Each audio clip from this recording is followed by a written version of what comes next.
시청자 여러분 안녕하십니까. 평일 저녁 7시 지역 이슈의 생생한 흐름을 한눈에 보여드리는 생방송 TBS7 시작합니다. 이민년 새해가 밝았습니다.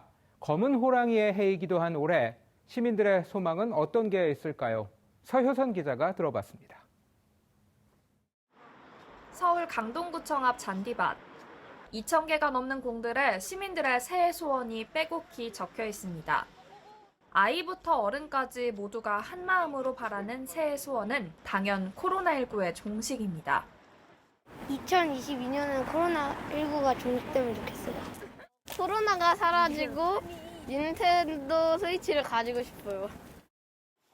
좀처럼 끝이 보이지 않는 코로나19 대유행 속에서 지난해 한숨만 쉬었던 자영업자들은 한 번 더 정부의 방역 조치에 힘을 모아보겠다고 다짐했습니다.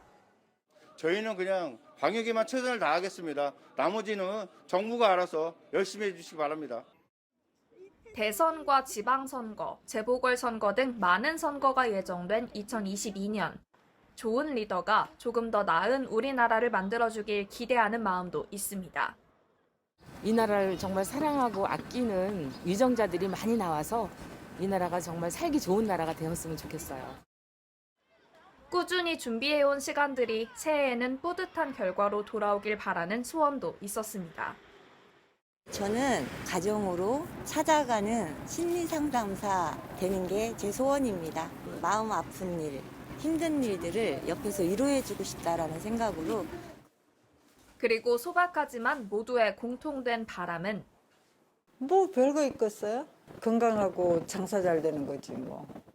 각 가정마다 건강하고 마음의 소원들이 다 이루어지는 한 해가 되었으면 좋겠어요.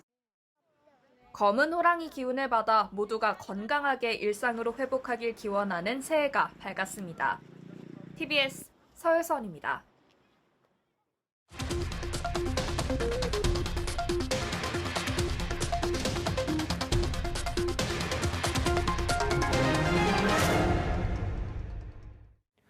이번에는 지구촌으로 시선을 돌려보겠습니다.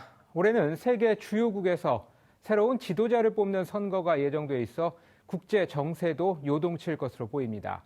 문화, 스포츠계, 과학계에서도 주목해야 할 이슈가 많습니다. 코로나19 3년차로 접어든 세계는 과연 어떤 모습일지 온 세계 최형주 기자가 미리 살펴봤습니다. 올해는 지구촌 선거의 해가 될 예정입니다. 우리나라 대선 이후 4월 프랑스에서 치러질 대선에서 과연 첫 여성 대통령이 탄생할지 주목되고 있습니다. 프랑스의 보수 세력을 대표하는 공화당의 최초 여성 후보 발레리 페크레스 일드프랑스 주지사. Je donnerai tout. Ma détermination, ma passion, le courage d'agir, mais aussi la tendresse pour ce pays qui mérite d'être réconforté et respecté. 페크레스 후보는 현재 2위를 달리며 1위인 마크롱 대통령을 각종 여론조사에서 약 5%포인트 차로 바짝 위협하고 있습니다. 남미에서도 대선이 열립니다. 지난해 코로나로 경제난이 심화하면서 좌파가 속속 집권하는 핑크타이드가 커지고 있는 가운데 10월에 열리는 브라질 대선. 좌파의 아이콘 룰라 전 대통령이 48%로 압도적 1위를 달리고 있는데요. Esse é ano da ressurreição, sabe? Do PT, do Lula e da verdade nesse país.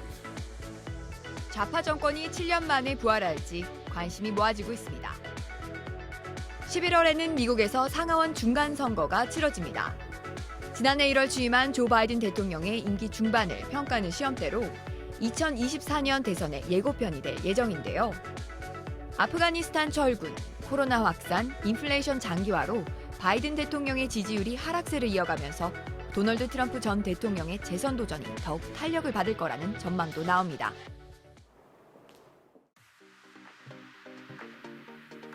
올해는 메가 스포츠 이벤트가 쏟아질 예정입니다. 당장 다음 달 4일부터 20일까지 베이징 동계올림픽이 개최됩니다. 미국이 중국의 인권 탄압을 이유로 사절단을 보내지 않는 외교적 보이콧을 선언했죠. 영국, 캐나다, 호주, 일본 등 미 동맹국들도 동참에 나섰습니다. なお政府代表団の派遣は予定をしておりません。 반면 2024년과 2026년 올림픽 개최국인 프랑스와 이탈리아는 보이콧에 동참하지 않기로 했고 다른 유럽 국가들도 신중한 태도를 보이고 있는데요. Спорт, так же как искусство, должны объединять людей, а не создавать проблемы в отношениях между народами и государствами. 중국은 올해 또 다른 대형 국제 스포츠 대회 아시안 게임을 9월에 개최합니다. 특히 이번 대회는 한국이 강자로 자리매김하고 있는 e스포츠가 정식 종목으로 채택됐고 바둑도 12년 만에 정식 종목으로 복귀합니다. 아시안 게임이 끝난 뒤 2개월 후에는 월드컵이 처음으로 아랍권에서 열리는데요. 통상적으로 월드컵은 여름에 열리지만 이 시기 카타르의 기온이 40도를 넘어 11월에 개최됩니다. 스포츠에 이어 올해 과학 분야에서도 전 세계를 열광시킬 것으로 보입니다. 국제학술지 네이처가 2022년도 주목해야 할 과학 이슈로 세계의 우주 탐사 프로젝트를 꼽았습니다. 다음 달 미국 항공우주국은 첫 무인 달 탐사선 아르테미스 1호를 발사하는데요. 이번 계획은 2025년까지 달에 사람을 보내기 위한 것으로 미국, 유럽, 일본은 물론 한국까지 참여하고 있는 국제 프로젝트입니다. 일론 머스크가 이끄는 민간 우주기업 스페이스X는 초대형 우주선 스타쉽의 첫 우주 비행을 추진하는데요.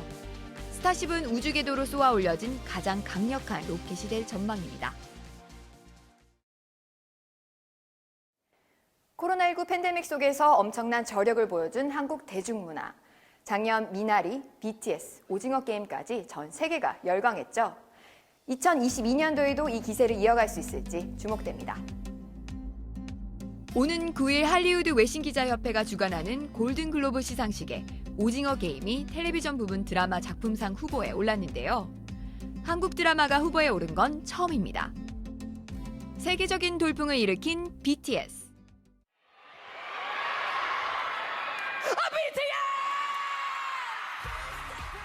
우리 시간으로 다음 달 1일에 열리는 그래미 어워즈에서 2년 연속으로 베스트 팝 듀오 그룹 퍼포먼스 부분 후보에 올랐는데요. 수상에 성공한다면 미국의 3대 음악상 트로피를 모두 들어올리는 그랜드 슬램을 달성하게 됩니다. 2022년 검은 호랑이의 기운을 듬뿍 담아 멋진 활약을 응원합니다. 지금까지 온 세계 최영주였습니다.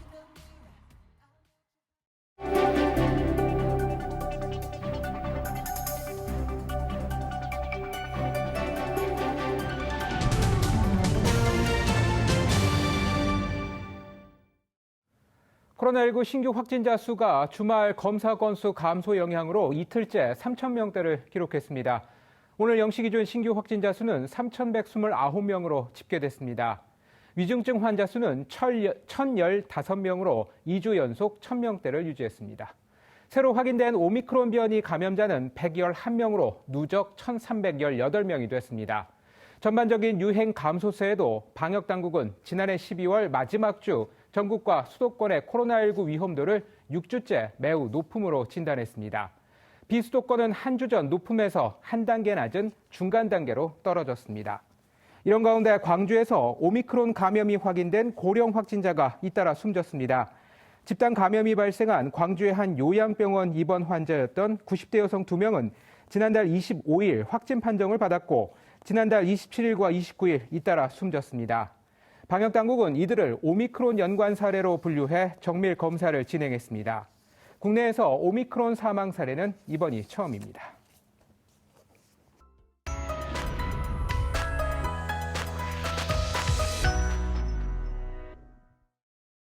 오늘 밤 수도권에는 구름 많고 눈이 날리거나 약한 눈이 내리는 곳이 있겠습니다.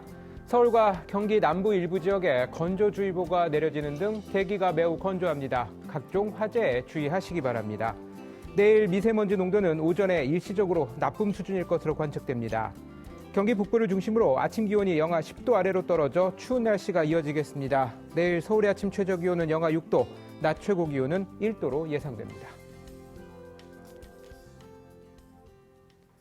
새로운 각오로 맞이한 2022년의 첫 월요일이었습니다.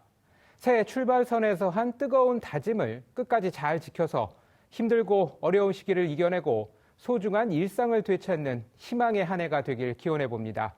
생방송 TBS7 마칩니다. 함께해 주신 여러분 고맙습니다.